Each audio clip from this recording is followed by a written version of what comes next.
Hi, Daria. It's so lovely to have the opportunity to have a conversation with you. I've been looking forward to this. Myself as well, Chavisa. Why don't we start from the beginning? What inspired you to do this work? So, my background's in health research and qualitative research. And so I always love coming at things with a holistic, evidence based approach. And trauma is something that happens to so many of us. Like it's not a situation of something that happens over there to those people. It's a us, we situation. And so I like using the data in this way to really amplify humanity and compassion, and to have a more wholesome, generous approach to trauma and folks that are impacted by trauma. And so I work with individuals who are experiencing and often living through trauma. And I also work with workplaces because that's where so many of us go and are housed in workforces, and help workforces become more trauma informed and understand why holistic trauma recovery would be beneficial. And I come to this work through my own lived experience. So, in addition to my professional and academic background, I have my own experience of gender based violence. And based on that, I know in my bones that there's not enough resources for women. And so I set out to produce the resources that I wish I'd had access to, and to build the networks and organizations that I wish were in place. And what about Lovely. yourself? Thank you so much for sharing that. That's beautiful. I also wish there was more resources for us.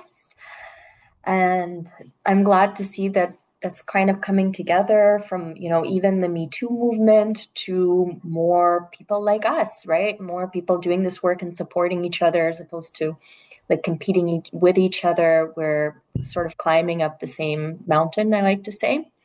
And there's enough work for everybody because nobody does it exactly like you, right?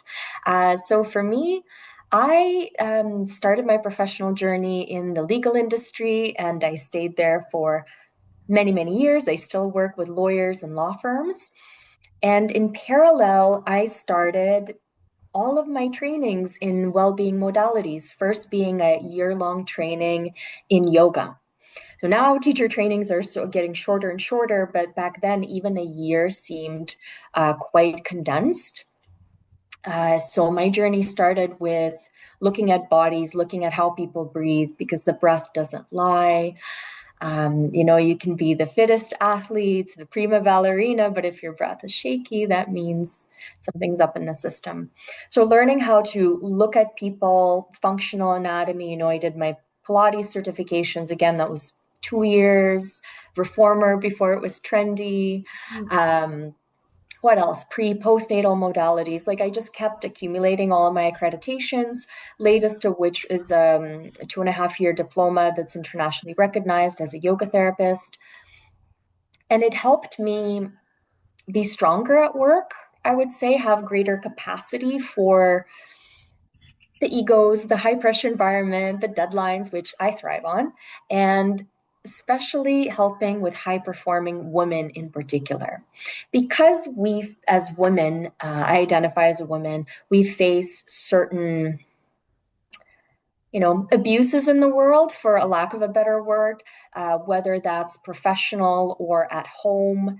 Um, I believe that there's a greater space to work with women, and I also have, like you, a lived experience. And one of my lived experience was fairly recent, was an episode of acute perinatal depression. And lucky me, I know that trauma lives in the body, but I didn't think, I thought it was done and dusted and resolved from, childhood. And here it was popping up as depression while I was carrying my child. So again, lucky me, I had all the resources available. It was locked down, so I could literally cocoon myself and wrap myself in self-care.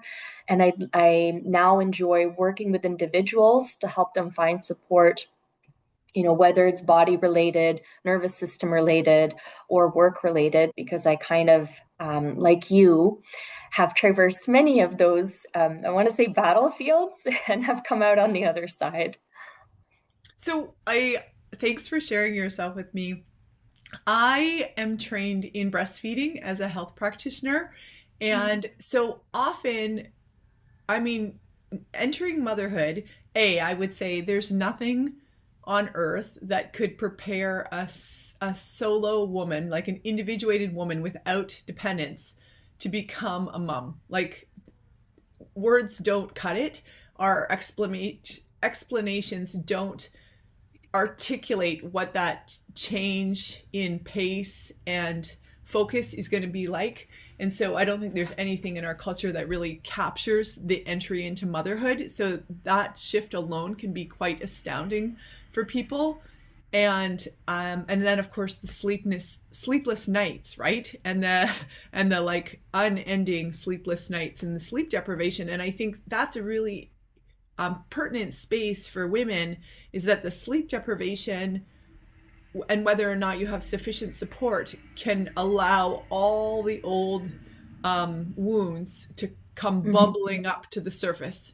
And so often women are grappling with a lot of complexity as part of their entry into motherhood, with this subconscious that allows this Mm. percolation coming up.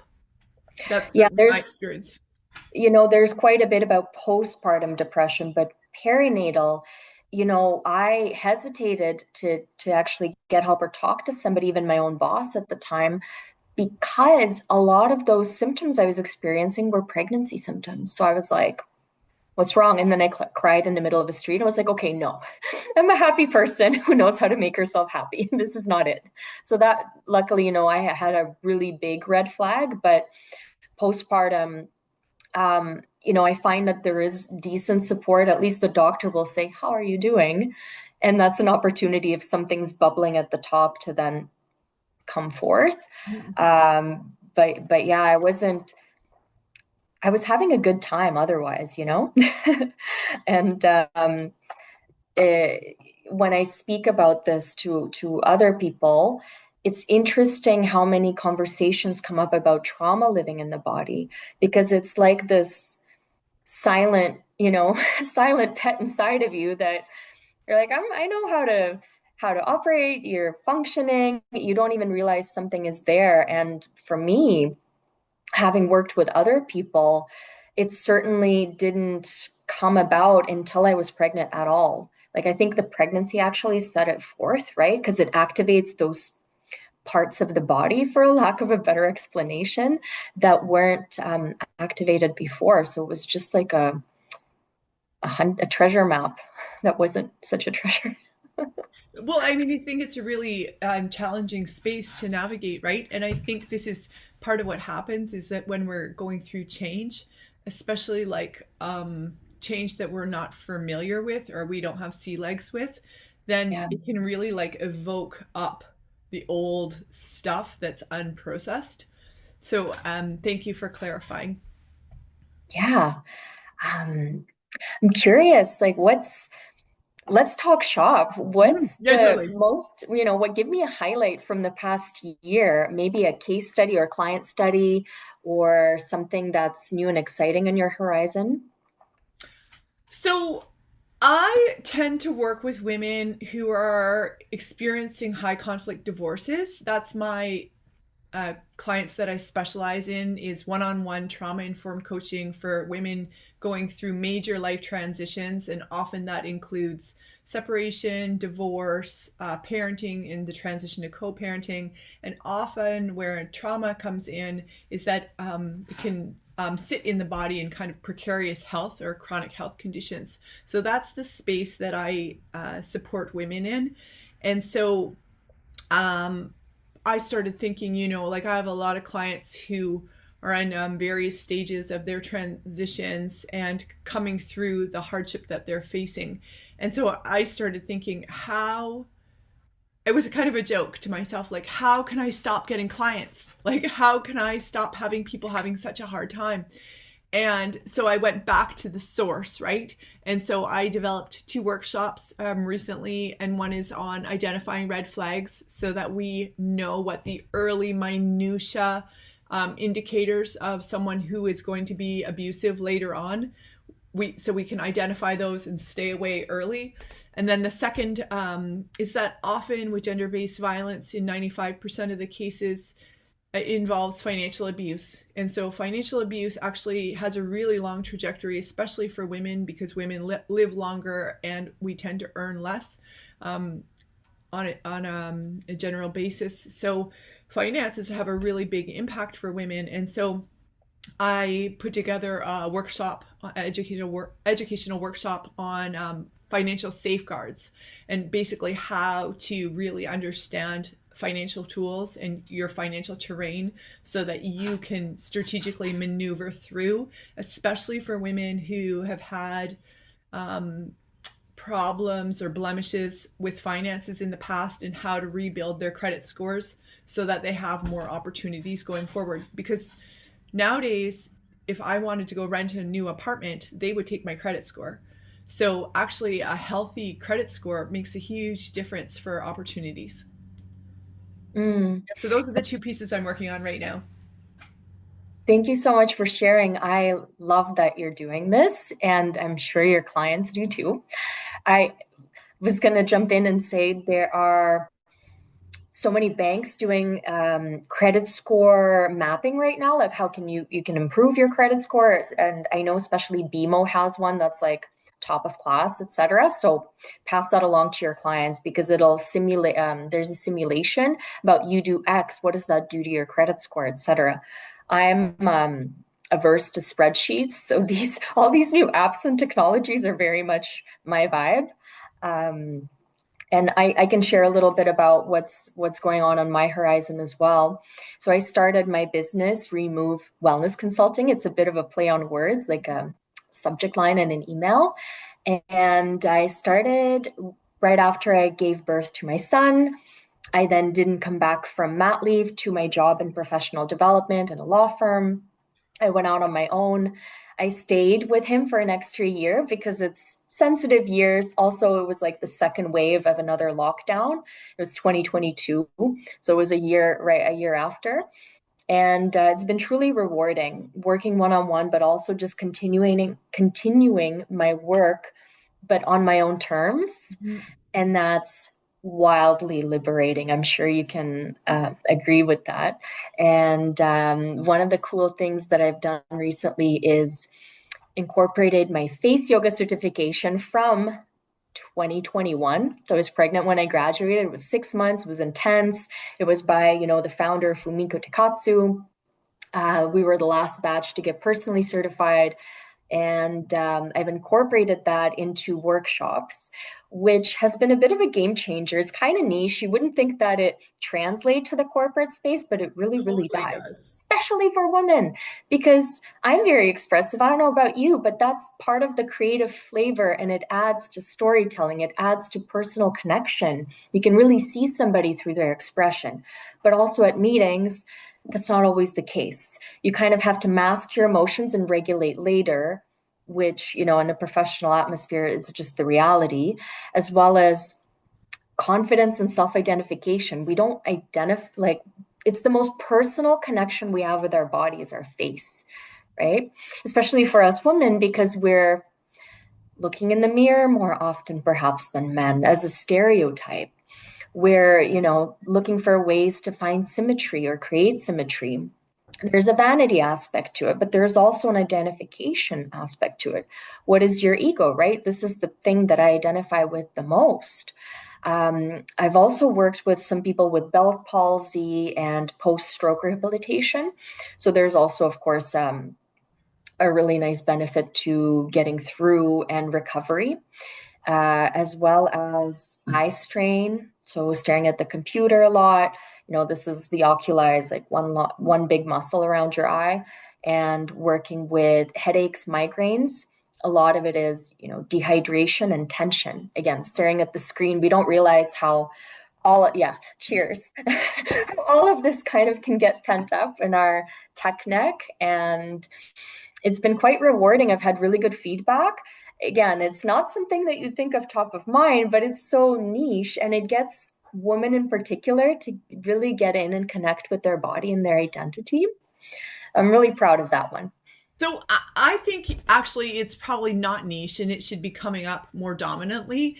And I'll say this, like self care, we know self care has a ripple out effect, right? And I say this to all my clients, the more you look after yourself, your kids are the beneficiaries. And we know this in terms of like trauma informed practices and trauma informed workplaces, which is a recommended in best practices across all sectors, right? So there's no sector that's immune from benefiting from trauma informed practices. But self care, and I'm not talking about like bubble baths and nails, I'm talking about like fundamental holistic self care. When we get into that space, which is part of what I'm inferring the yoga that you're offering is basically we get more grounded and regulated. And of course, when we get into our more situated selves, then we're able to shine our energy and our lights better, right? And so the findings are like trauma informed workplaces, which I would say is also very much a grounded, having a grounded nervous system, are way more dynamic. They're way stronger at collaborations. They're way stronger at problem solving. They're way stronger at dynamic workforces that drive forward, right? And meet and exceed goals. So I think actually this is hopefully the beginning of the new world where self-care is incorporated, and organizations and corporations understand when we encourage people to look after themselves, we are actually the beneficiaries of that. Oh, absolutely. One of the cool jobs I had in the past year and a half is working as a yoga therapist in a maximum security male institution, so a jail. And I would say that the openness of these brave men, and it is brave because you think yoga therapy, like, what are we doing? Are we meditating? Are we putting our heads behind our head? People don't know, right? Again, niche market, people don't know what to expect.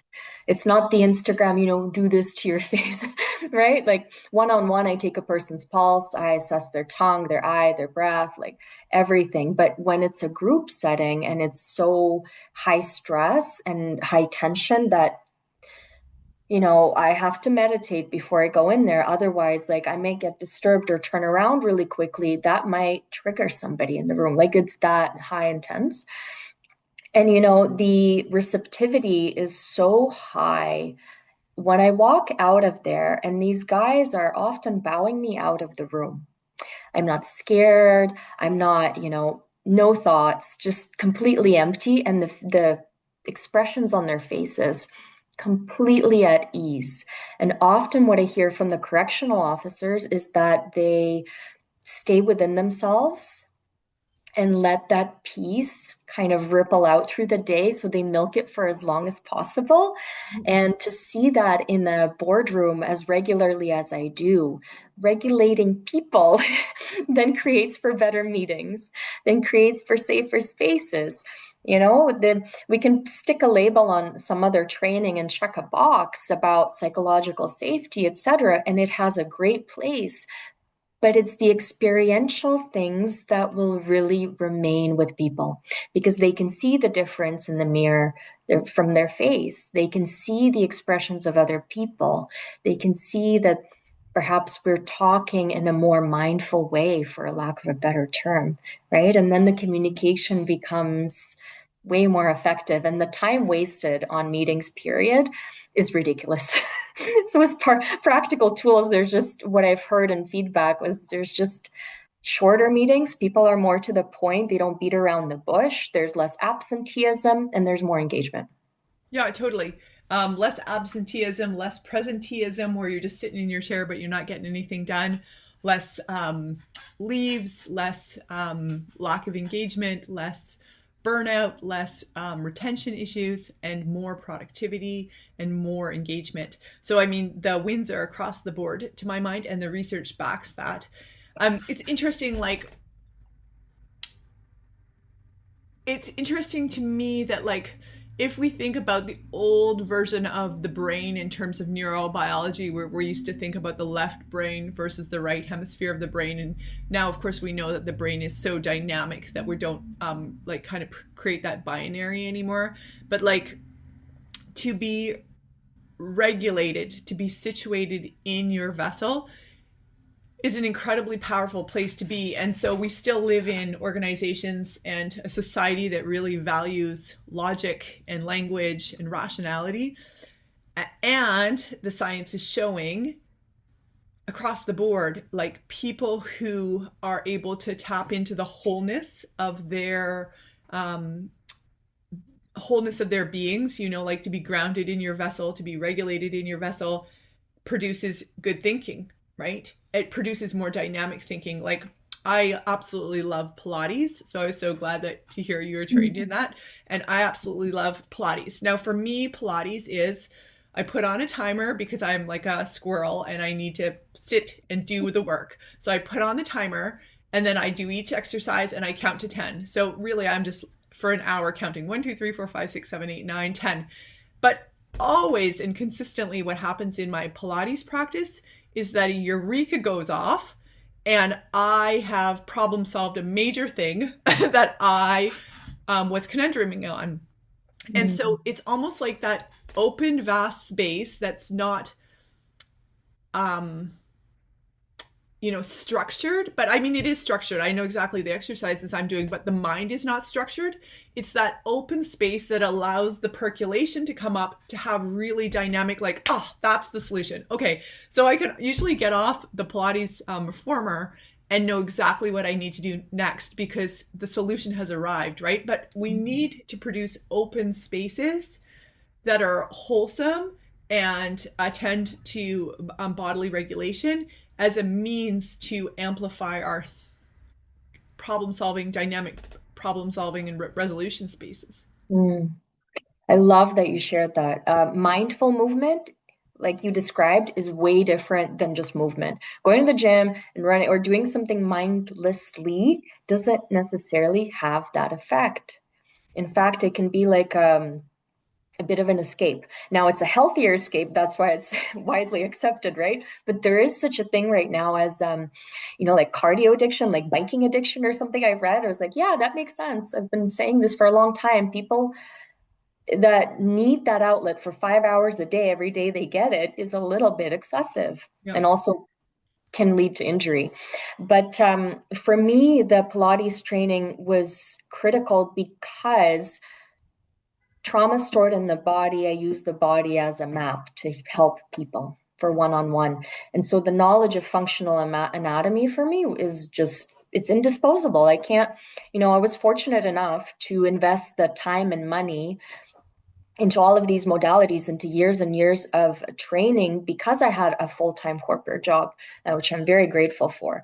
Now, it's not accessible to anyone, so not everyone, I mean, and that can lead to, the clickbait situation like Instagram and et cetera, do this in 10 minutes or 10 breaths. I'm like, it doesn't work that way.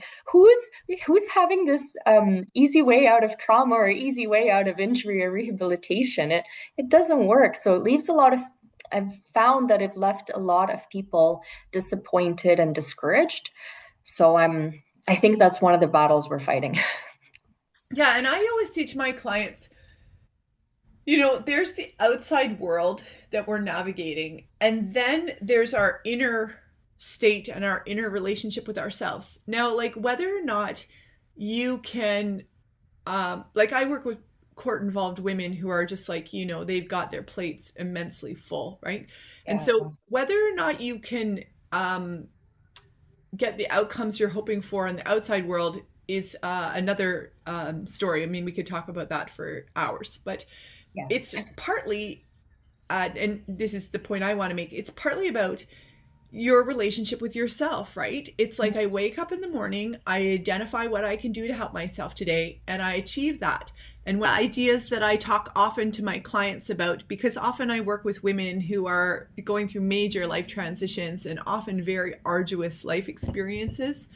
I specialize in people going through complexity.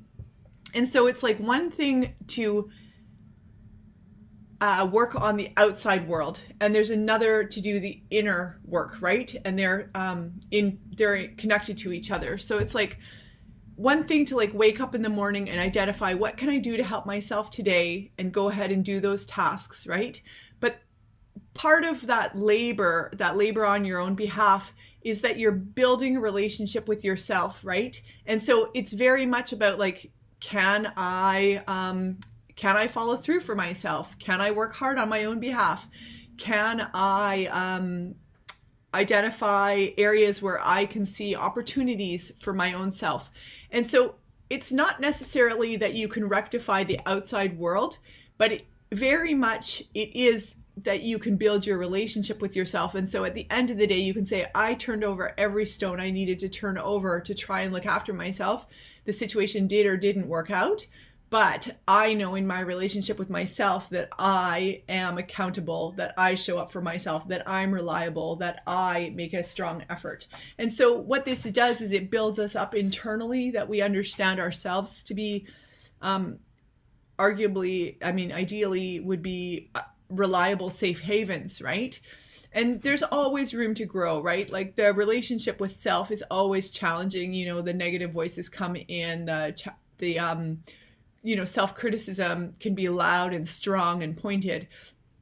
And how can we also like be conscientious and build in responsiveness and how to tweak those spaces, and how, as the early stages of escalation begin, how we can do interventions and like, okay, like I'm doing the best I can here right now, as opposed to like, really cracking the whip on yourself. It's like, I'm doing the best I can. It's really challenging and I'm trying, like at least you can come in with some sort of a compassionate, humane voice for yourself and try and improve how you speak and care for yourself, but also learning to adjust those more like harsh, acerbic self behaviors. Love that. Thank you for sharing. Yeah, I imagine some of the processes that your clients and some of my clients go through, like the court system, right, is quite arduous, and it's exhausting. It's exhausting. Also, like I didn't realize how exhausting depression is in my own experience. In my work, the one-on-one work, when I take someone's pulse, I work on the level of prana, right? And one of the most empowering things that comes out of my session, just the first session, is my client ends at the end, gets their own little practice. It's a mindfulness practice, and yoga therapy is not the same as a yoga in a studio, but we use similar techniques. So the traditional techniques, it's personalized breath to regulate where you are at that time, which may change in 6 weeks. We hope it changes in 6 weeks, right? If you keep doing it. And it gives a person an anchor of 10 to 20 minutes a day to do that for themselves and for their body, especially their nervous system. What blew me away during my 2.5-year intensive training is, as I proceeded to meet with my mentor about myself, my practice, then my clients, I still meet about my clients, is how anchoring that practice was. So it's one of the ways that I connect, and my personal practice is a recording that I play, and it's a breath count. So right now I'm in, for example, 15 for a count of 15 for inhale, hold for 15, exhale for 15, and then hold for another 15. And for me to get to that point took a very long time, not because it goes like this, like a slope, not at all, because, dealing with trauma in the same way, and our experience is it's like a cylinder, it's a spiral, right? You go back to the same spot, but at a different elevation, hopefully. And so I had this recording that I'm at for myself. I've used it 2 years ago. I've just gone back to it much faster because of that resiliency I've built, that click, that switch that goes, I'm safe. I'm safe. How do I know I'm safe? this is the feeling. It's experiential. And that experiential feeling, no one can take that from you. That resiliency comes from relationship with the self. Like Dr. Frankl, when he was in, the camps during the Holocaust, he's a medical doctor. I encourage you all to read his books, Man's Search for Meaning, etc. Just wonderful works. How he described it was that invisible relationship that no one can take from you. No, that is the freedom. That is real freedom. So what horrible things were happening around him, he still held on because of that autonomy. And navigating the court system or going through depression or having trauma or the abusive lives that so many endure are horrible. And that doesn't change that, but it changes our relationship. It changes the way we can accept good things and bad things, right? Because of that anchor. And it's a real gift to be able to give that to somebody, like a real gift. Absolutely. So often when I'm talking to my clients about, like I was teaching a workshop yesterday, and I was talking about when we invest in our mental health, we are doing the most pronounced gift for ourselves. Like when we invest in our mental health, that is the thing that drives our realities, right? Like, and so actually, that's our most precious resource that we can invest in and protect and learn to work with, because that's the thing that changes the lens on how we deal with going to the grocery store and deal with the banking error and dealing with the bus that doesn't arrive and dealing with the car accident that happens at the intersection. Like, this self-care space is imperative as a means to how we navigate through the world. And this is a space I find really interesting, that a lot of people don't understand or don't envision it as a very conscientious investment. Isn't that wild? The way to heal yourself is through yourself, and yet we're taught to link it, or the society has taught us to link it to a bath or something like that. Isn't that wild? I don't even call it self-care, to be honest. It's self-agency and self-advocacy. Like, don't you want to manifest all these great things? You don't need to pay some, you know, some content creator X amount for some course they've done for you online in the beach in Bali because their life is wonderful. I don't think so. You know, you got to anchor to this because that's the most budget friendly way to do anything, to be honest. The way forward is to self heal. Even your therapist, and there's a beautiful place for therapy, of course, even your therapist can't do the work for you, right? Yeah, totally. I mean, I find it so interesting because I offer free consultation calls. And so often, and I work with lots of people who are impacted by gender-based violence, and we know with gender-based violence frequently comes financial abuse. So that's why I'll always try and offer sliding scale, because Mm. I know that often women and frequently moms are dealing with financial issues. So I'm like totally receptive to doing sliding scale.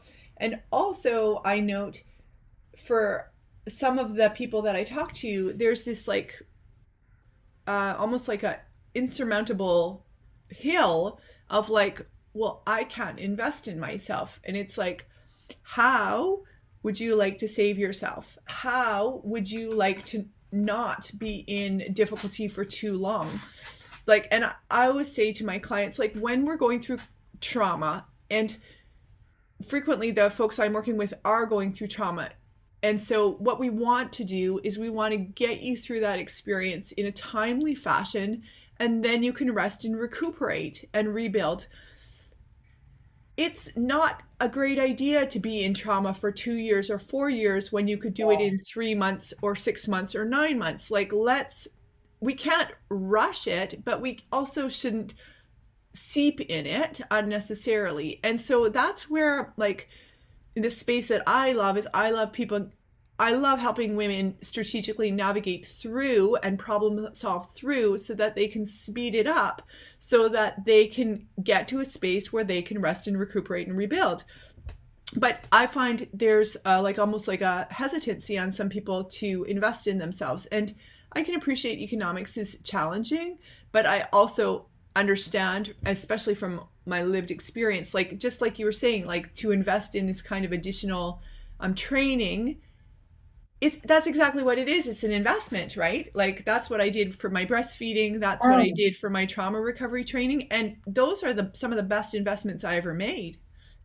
They give me a sense of selfhood, they give me a sense of purpose, and they give me a sparkle and joy that I have this knowledge that I invested for myself to gain. oh yeah. I mentioned to some of my friends with MBAs that like I have a six-figure, title as a founder because it took me six figures to get through all of this training. And it's a blessing to share it with others and be a resource. And also, yoga therapy, we have, first of all, one of my teachers is a psychotherapist as well as a yoga therapist. And even she says, what is yoga philosophy? It's you making yourself larger than the stressor because the stressor is going to remain the same. And when you're small, it looks insurmountable, right? So you do the work, you make yourself bigger. No one can do it for you. And talk therapy has a place because it helps you understand. But sitting in your therapist's chair for a long time, you keep making the stressor even bigger sometimes because that's the focus. Is the focus you? Is the focus you and building that resiliency and agency within yourself? That has to be your practice, nothing else, right? And so I very much echo that. It doesn't have to be even monetary to out of reach. Yeah, sliding scale is a beautiful thing people like us offer, but it doesn't have to be years and years. Like I said, from after one session at the end, you have a practice tailored to you. And I'm sure that after one session with you, your clients have an action plan or something to do, right? Mhm. Yeah, they definitely know the next steps to take forward to get themselves into a better situation. And I mean, that's my commitments, and that's my joy is to help people increase their safety and wellness. But I love this language of self agency because I almost feel like, I mean, I can see a sizable shift, especially, and that's where I do love social media, is like part of, I think, like how females are enculturated is to forego self agency. And so part of that's like a reclamation project, to be like, actually, I'm going to claim myself and be my biggest, most beautiful light. Um, and then you get into it like an incredible spot, right? And that's where we get these like gorgeous powerhouse women, right? Who are like really, really advancing. And but I see often like with the young women that I'm seeing on social media, like, whoa, it's almost like they've digested and metabolized what social media was meant for. And then they've almost like they've used it in their own manner and usurped it, and they've taken it to a next level that nobody could have imagined for social media. For me, it's like really some of it's so uplifting and hope inducing where I'm like, oh, they are using it on their own terms, like social media on their own terms for their own agency. It's fascinating to watch.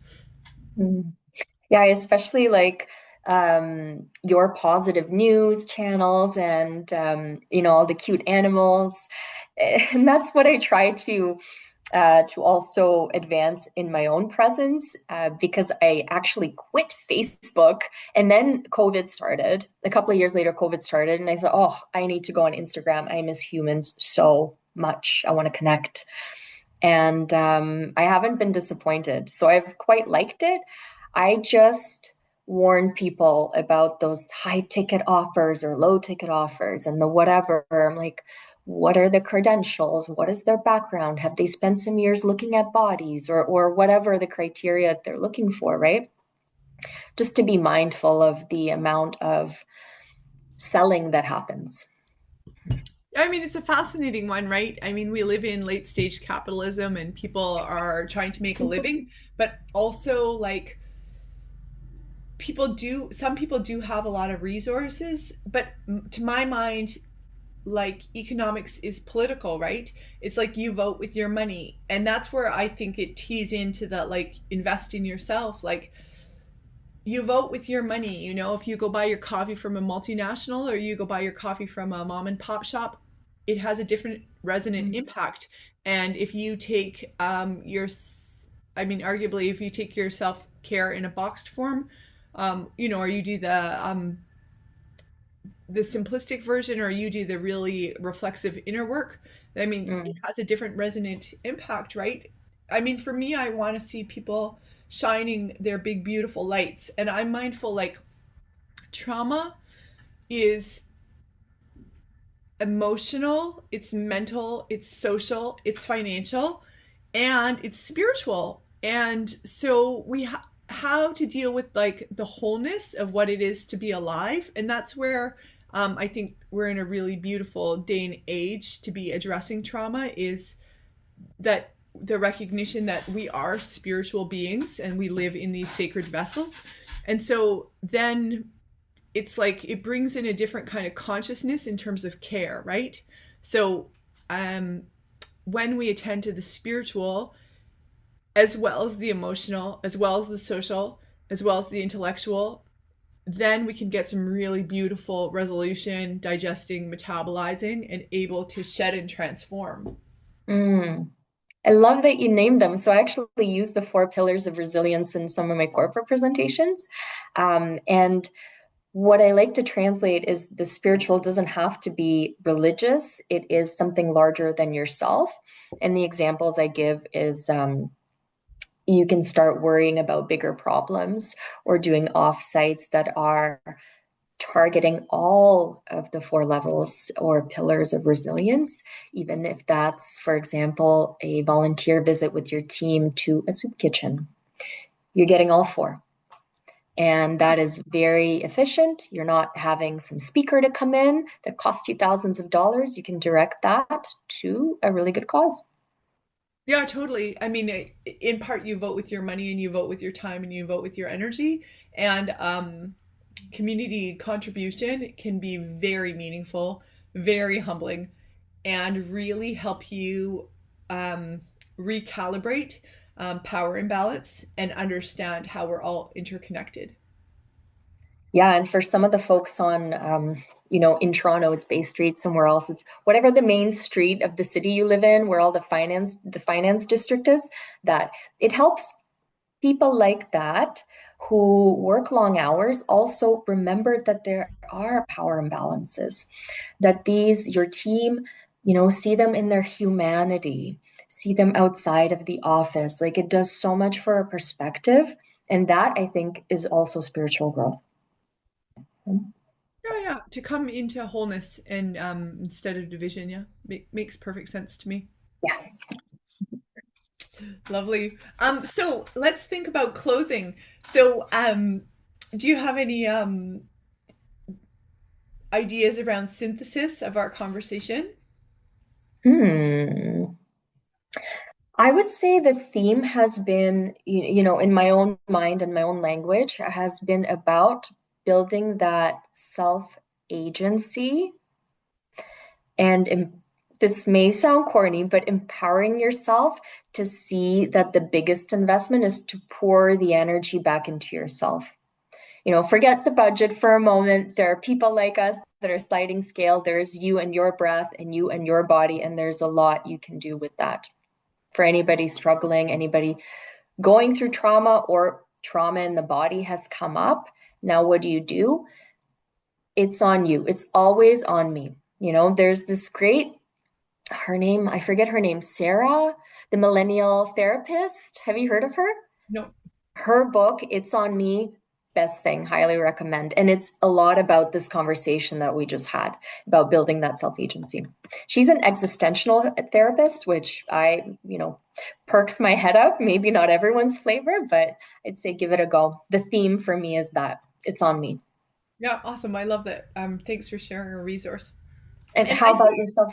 and I was going to say, I think I like resonate with your, um, so often like I do personalized one-on-one sessions with women, and I do a lot of problem solving and strategic navigation, and then I always incorporate in the somatics, right? Because we want people to get grounded. And so, what I'm finding so beautiful in my practice is tapping and working with people like in the complexity that they're dealing with to affirm them and in a tapping practice. And what's so beautiful for me to see, and because I work with folks virtually, is that you can actually physiologically watch somebody's body, their nervous system settle down. Like the eye changes, how the cheekbones are sitting changes. You can almost see the like pulse settling down into a more like calm and grounded state. It is so beautiful and life affirming to bear witness to, and I'm so delighted to have people share that with me when I'm working with them. So I would say very much like self-care, and I love your term self-agency and self-advocacy. And if we think like all these tasks are relationship building, right? It's like, how do you build a good relationship with yourself so that you know you can rely on yourself at the end of the day?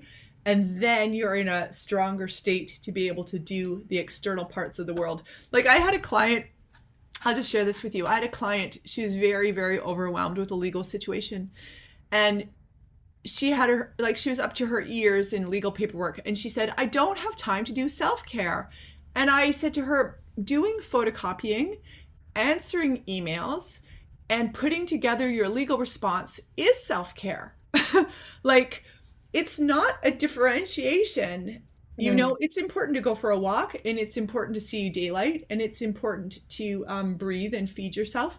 And it's also important to achieve your tasks. And maybe getting your tax paperwork in is a stretching form of self care, you know, because then you're going to absolutely. get a stressor off your plate. And so I always try and get people to like think a little bit more broadly about like what constitutes self care. Mm. Yes, I completely agree with you. Thank you for sharing. I would just end that, you know, we're the biggest tools for healing. So I hope that motivates our listeners that you have everything you need to heal. Yeah, Yeah. beautiful. Lovely to get to talk to you, Daria. It's such a Mhm. treat. You as well, Chavisa. Hopefully we can, maybe collaborate or chat again together. Yeah, I And love it. thank you everyone for listening. Yeah, thanks for listening. Have a great afternoon.